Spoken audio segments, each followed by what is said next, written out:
Selamat datang di Merdeka Talks. Maluku Utara, provinsi kecil di timur Indonesia, kini menjadi sorotan nasional dan internasional. Dalam kurun waktu 5 tahun terakhir, ekonomi di provinsi ini melonjak luar biasa, bahkan sempat menjadi yang tertinggi di Indonesia. Lebih dari 34% pertumbuhan ekonomi hanya dalam 1 tahun. Sumbernya? Tambang nikel. Logam yang kini jadi rebutan dunia karena menjadi bahan utama untuk baterai mobil listrik. Dunia beralih ke energi hijau, dan Maluku Utara menjadi ladang baru dalam transisi itu. Tapi di balik angka fantastis dan janji kesejahteraan, muncul pertanyaan yang menggelisahkan. Jika ekonomi tumbuh secepat itu, kenapa masih ada warga yang hidup tanpa air bersih?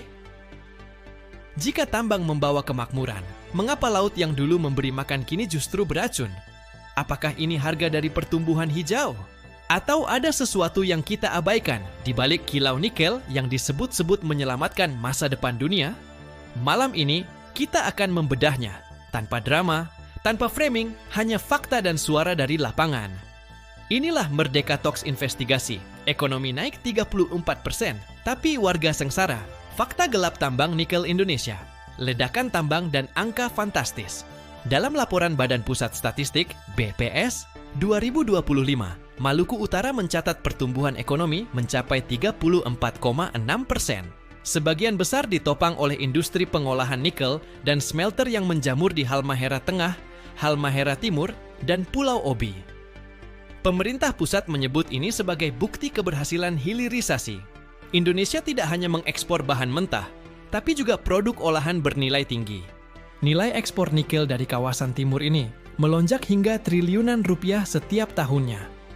Presiden bahkan menyebut, nikel adalah masa depan Indonesia.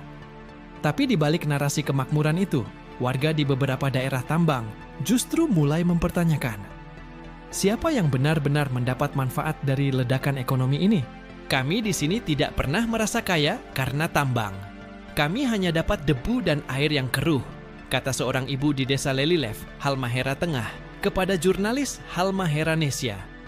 Pertumbuhan ekonomi tinggi, tapi sebagian besar terkonsentrasi di sektor tambang dan perusahaan besar. Sementara warga di sekitar tambang justru kehilangan ruang hidup, laut, dan udara bersih. Suara warga dan jejak luka lingkungan. Di Teluk Weda, air laut yang dulu jernih kini berubah keruh kecoklatan. Hasil tangkapan ikan menurun. Banyak warga mulai membeli ikan dari luar daerah, sesuatu yang tak pernah mereka bayangkan sebelumnya. Sebelum tambang datang, kami bisa tangkap ikan di depan rumah. Sekarang air asin bau minyak, ikan mati, tutur salah satu nelayan. Laporan dari Jaringan Advokasi Tambang, Jatam, dan Walhi menunjukkan adanya potensi paparan logam berat seperti merkuri dan arsenik di sejumlah sungai dan pesisir tambang. Temuan ini membuat warga khawatir terhadap dampak kesehatan jangka panjang. Hampir 40% wilayah darat Maluku Utara kini sudah berstatus konsesi tambang. Itu berarti ruang hidup masyarakat adat, petani, dan nelayan semakin terdesak. Sementara sebagian warga yang berusaha memprotes justru menghadapi tekanan sosial dan hukum. Kondisi ini menunjukkan bahwa ledakan ekonomi tidak selalu berjalan beriringan dengan keadilan sosial. Selain dampak sosial lingkungan, publik juga menyoroti tata kelola dan transparansi izin tambang. Beberapa laporan media lokal seperti halmaheranesia.com dan koretan1.com mengungkap potensi konflik kepentingan antara pejabat daerah dan perusahaan tambang. Namun hingga saat ini, belum ada bukti hukum yang menguatkan tuduhan tersebut. Pemerintah daerah menegaskan, semua izin dikeluarkan sesuai peraturan nasional dan mekanisme perizinan tambang dari Kementerian ISDM. Yang kita butuhkan bukan sekadar pertumbuhan angka, tapi juga pengawasan publik. Setiap izin, pajak, dan kontribusi sosial tambang harus terbuka dan diaudit secara digital. Hanya dengan itu, masyarakat bisa percaya. Isu lain yang mencuat adalah rendahnya penerimaan pajak dari aktivitas tambang.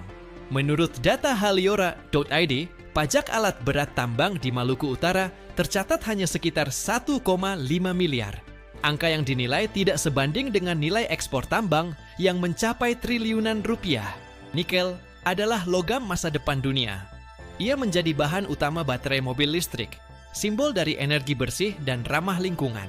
Namun, ironi muncul ketika energi hijau global justru meninggalkan jejak hitam di tanah Maluku Utara.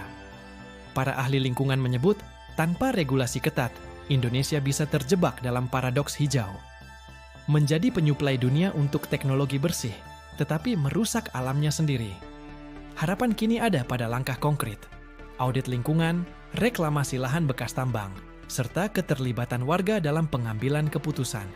Karena pembangunan seharusnya bukan sekadar soal angka, tapi tentang masa depan manusia dan alam yang bisa hidup berdampingan. Pertumbuhan ekonomi Maluku Utara adalah cerita besar Indonesia, tapi di baliknya ada kisah kecil yang sering luput.